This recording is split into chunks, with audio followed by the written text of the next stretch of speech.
Okay, so good day. Topic natin ay value of decimals. So, pag sinabi nating value, okay, so inaalam natin yung value ng digit or gaano ba kalaki yung number na yun or gaano pa siya kaliit. Okay, so iba siya sa place value kasi ang place value ay mga ones, tens, hundreds, sa whole numbers. Kapag decimal numbers naman, tenths, hundreds, thousands, 10,000s, and so on. Ngayon, dito tayo sa value. Okay, so gaya ng previous video ko, yung place value of decimals. Okay, so nilagay ko rito yung dalawang example. Una muna, identify ninyo. Okay? So, dito sa left side, ayan, dito sa left side, ang tawag natin dyan ay whole number, di ba?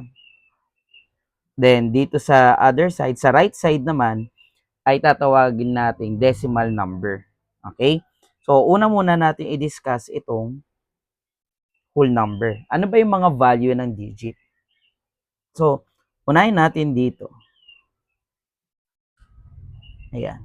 Ang value ng digit na to ay, diba, ones siya. Ones. So, ibig sabihin, itong tagi-isa. Okay? So, ones. Okay? Ayan, ones. Next natin, itong 6. Ang place value niya ay tens. So, ibig sabihin, meron tayong 6 na 10. Okay? So, kapag sinulat natin, 60. Di ba? May pattern. Next, dito naman tayo sa 5. Ang place value ng 5 ay hundreds. Kaya, ang digit natin na nasa hundreds place ay 5. So, kung meron tayong 5 hundreds, so, ang magiging sagot ay 500. Ayan. May napapansin ba kayong pattern?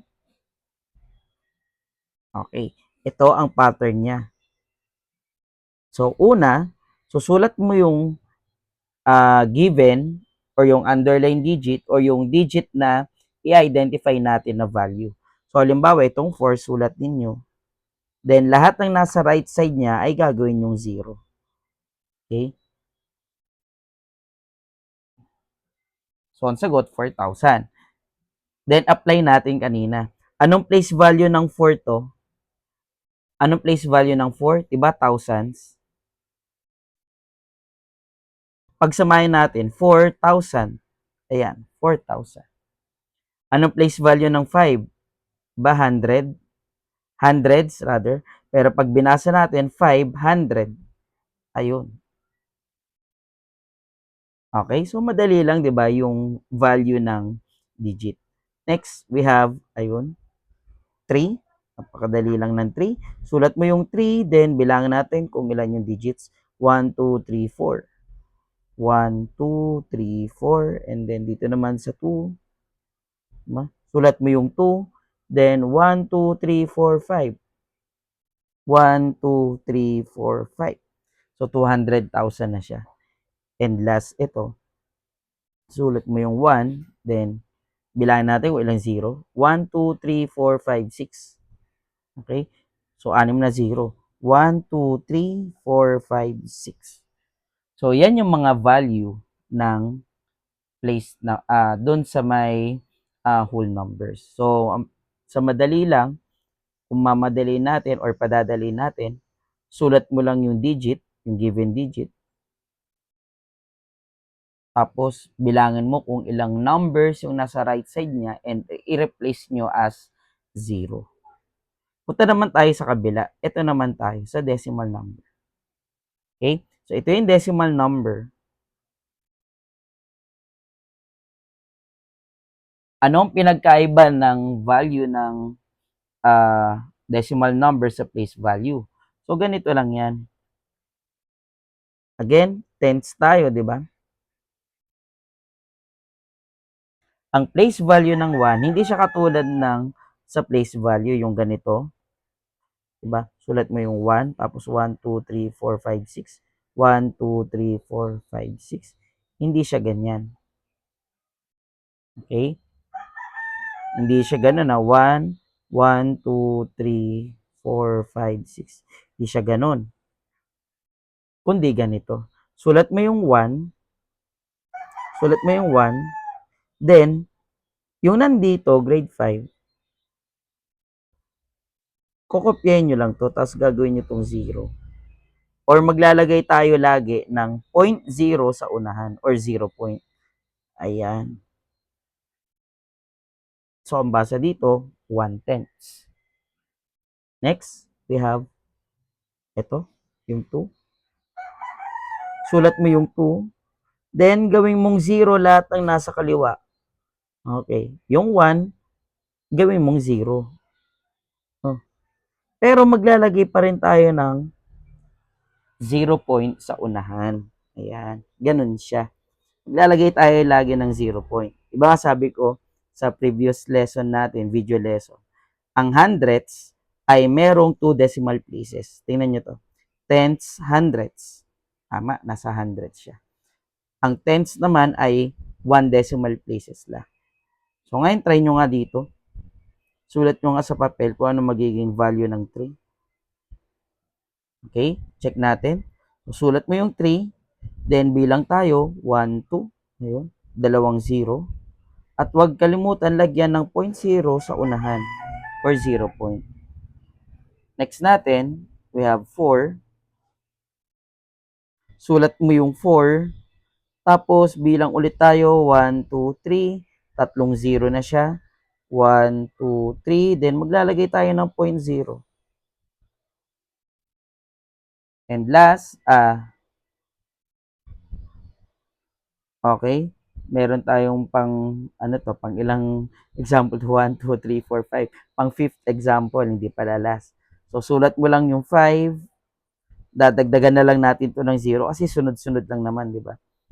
Okay, so 1, 2, 3, 4, pero wag kakalimutan yung 0.0 or 0 point sa unahan. Ganun lang siya kadali.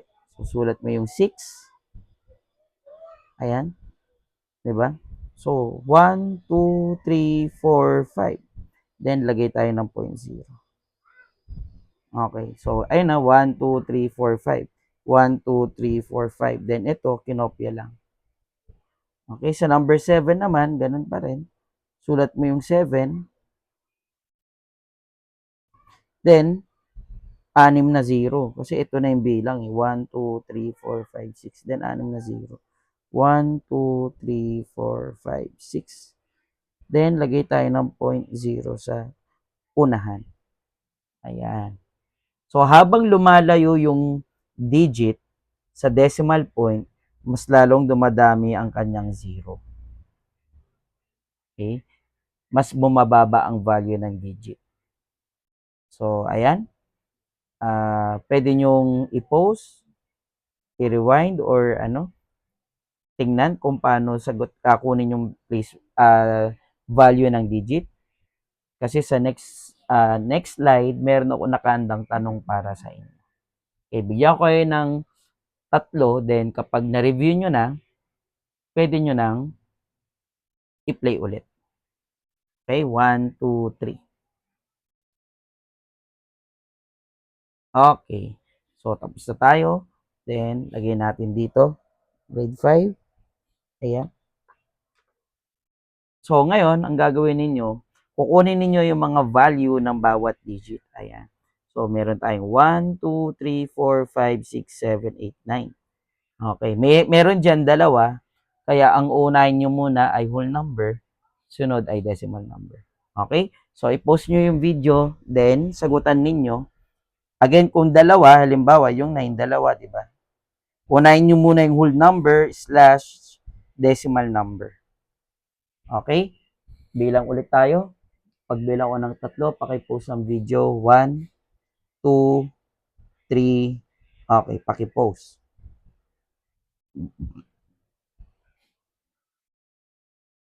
So, ngayon, tapos na kayong magsagot.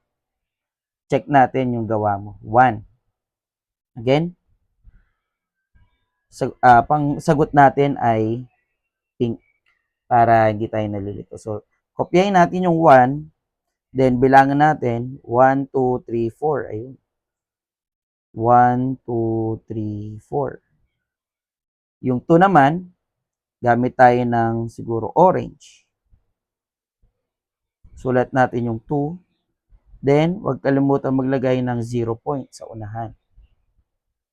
Okay? So, lagyan natin ng cancel natin para alam natin kung ano yung mga nasagutan na. Next, 3. Ayun, 3. Nasa place value siya, di ba? Nasa whole number siya. So, sulat mo yung 3, then nasa right side niya gawin mong 0, 30. Next, we have 4. Ayun, 4. So, sulat natin yung 4. Then, ilang 0? 1, 2. Ayun. 1, 2. Sulat natin yung 5. Okay? 5.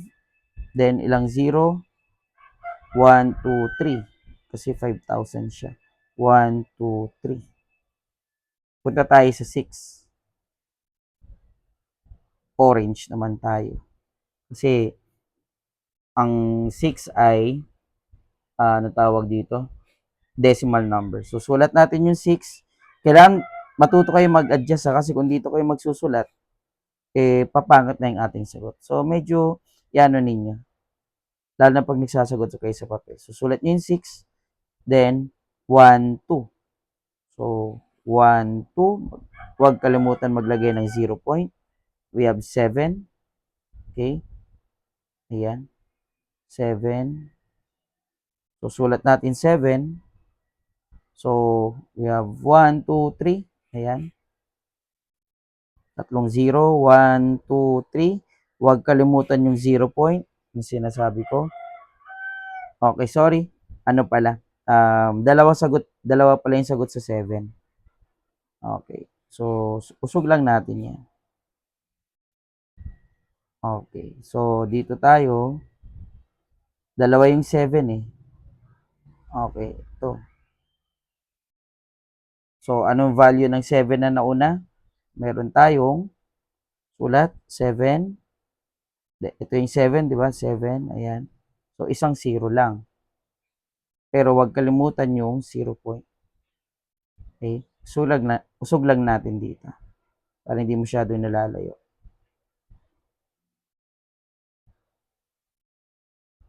Okay. So, dalawa kasi yung 7 eh. Next, meron tayong 8. Ayun. 8. Sulat natin yung 8. Dito na sa dulo. So, bilang, we have 1, 2, 3, 4, 5, 5, no? 1, 2, 3, 4, 5, 5 0. So, 1, 2, 3, 4, 5, then 0 point. Okay, sa number 9, dalawa, pero gaya ng sabi ko kanina, sundin natin yung instructions, mauna yung whole number bago yung decimal number. So, gamit tayo ng pink for whole number, then wala na kasi di na tayo maglalagay ng 0, hanggang dyan lang yung yung tawag dito yung ones. Then punta tayo dito sa kabila. So lagay tayo ng 9. Ayun. Cancel natin. So bilang tayo 1, 2, 3, 4. Apat na 0. 1, 2, 3, 4. Pero wag kalimutan ng 0.0 sa unahan. Okay.